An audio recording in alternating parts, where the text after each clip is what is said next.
Jeremiah chapter 1 from verse 5, when you read to 12, it said, before thou camest forth, whilst you were in your mother's womb, I ordained you and I sanctified you to be a prophet to the nations. Yes, sir. So before he was even born, I don't consider myself to necessarily have done anything that is outside of a divine script. I think by the mercy of God, I just stumbled into what I believe had been preordained for me. And that for me, it just so happened that Zaria was the place by the Spirit of God that allowed for that incubation, allowed for growth.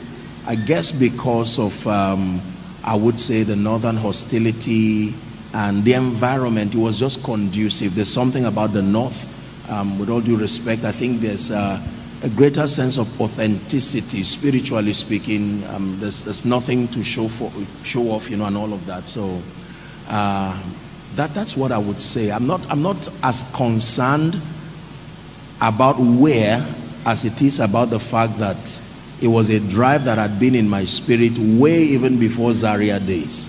And so people, okay, well, Zaria was where the vision for ministry was birthed, but the call of God upon my life, way before Zaria days, I was already involved in so many things that had to do with evangelism, that had to do with soul winning, hospital visitations, and all of that. So we used to have those days, they got us like a discipler. So weekends, myself and a few people would go over to his house.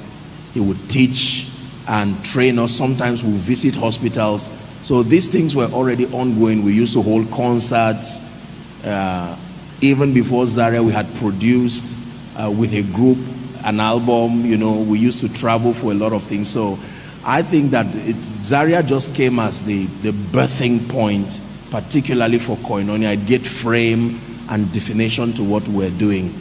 But I would say, responding to your question, that I believe it's just a preordination from God, that I found my place in life and destiny and just walked through it by mercy and grace.